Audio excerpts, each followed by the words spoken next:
Know that the visa officer is always trying to think what's the most negative possible scenario here. The most common red flag would be if you've been refused previously. That question is actually the visa officer trying to find the easiest way to end the interview. I know home ties is one of the big red flags that visa officers are looking for, but any other red flags that people need to know about for especially the F1 visa interview? Yeah, these red flags. I like to call them hurdles too, because you've got highlights, which are the things that are helping you get your visa issued, your financials, your academics, whatever they may be, your professional background. But then there are these hurdles, these red flags, which are going to be things that at first glance are going to make the visa officer suspect that they shouldn't give you the visa. And what you need to do is know what these red flags are and know how to counter them when the visa officer brings them up. The most common red flag would be if you've been refused previously. If you've been refused before, that's the first piece of information that the visa officer will see, especially if you apply in the same location. So if you applied in Mumbai and you got refused, and then you apply in Mumbai again, when they scan your passport, the first thing that they see is you were refused before. Gotcha. If you apply in a different post, they won't see that immediately. They'll see it about 4 or 5 seconds later. It's still right at the very beginning of the interview. So they're going to see this and they're going to have a negative thought. You need to know, okay, they're going to think that I should get refused because their colleague already refused me, and you need to be ready to counter that. How do you counter that? Usually by bringing up whatever your most stellar point on your resume is, right? So if you got admitted and you had a partial scholarship, but you got refused before, you walk into that interview and they say, okay, what's your purpose of travel to the US? You say, I'm going to Tulane to study environmental science. I applied before and I was refused. I'm not sure why, because I got a half scholarship to fund my studies. It's an academic scholarship because I've done so well in my undergrad. And my parents, I'm fortunate, they've been very successful and they can pay for the rest of it. Putting it into that context, a lot of times they're going to ask that question, what's changed since your previous refusal?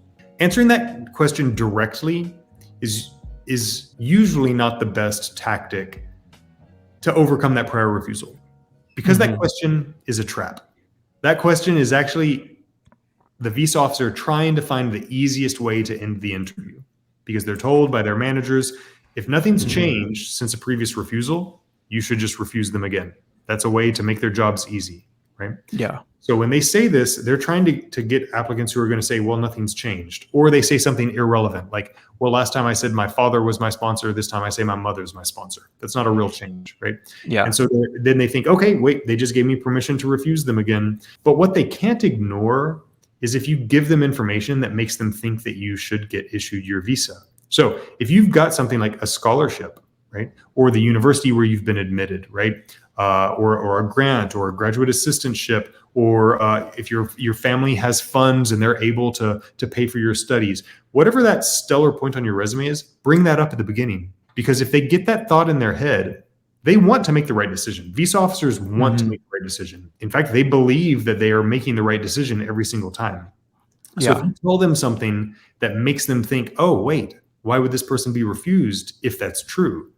They're going to investigate it to see if it's credible and if it changes their mind and if they're going to issue that visa. So first thing, very beginning, counter those red flags, bring up that information.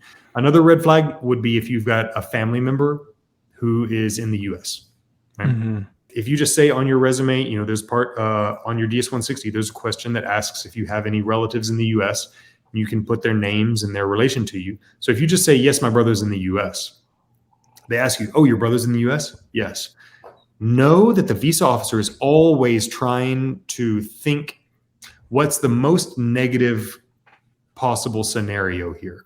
So when you say that you've got a sibling in the US, the first thought that visa officer has is, oh, did they somehow stay in the US illegally? That's their first thought, right? They're thinking, ooh, if it's illegal, then I'm going to refuse them, right? Or if it's an overstay, or if it's a change of status, right? So if somebody goes on an F visa and then gets married and gets a green card, the visa officers, despite that being completely legal, might interpret that as negative. You've got to add context. You've got to add the story. If it's to an H-1B, definitely add more details to let them know, hey, this was a prestigious transfer. Oh yeah, my brother went to the US and he studied at University of Minnesota, and now he's working at Intel as an engineer. Okay, that's a whole different path than, oh, my brother went on a tourist visa and then applied for asylum and that was refused. And then he got temporary protected status and then he went out of status and then he got married to a US citizen, right? That's a completely different story. So if you get that good story, definitely highlight the good parts and show, yeah, I've got a family member that did things the right way. Mm-hmm. On the other hand, if you've got a family member that did things in a way that the visa officers are going to interpret negatively, you need to draw a differentiation. Yes, my sister did this, but I've got a different situation. I've got a different plan, right? You have to acknowledge those negatives and then give the information that counters it. Yeah. Speaking of what you just mentioned, Shadi's asking, is winning a lottery before, I'm guessing a DV lottery, beforehand, would that be a red flag when applying for a different visa? If it's a H-1B lottery, then no. But if it's the DV lottery, it could be, yes. If you actually get selected in the DV lottery and put in an application for it, and especially if you've appeared for an interview for that DV visa, that's going to show up in their system. And applying for a DV visa shows immigrant intent, right? You showed up for an interview to get a green card visa to go to the US. So then if you go in the next year and say, no, I have no immigrant intent at all, it's going to be much harder for you to prove that to them, right?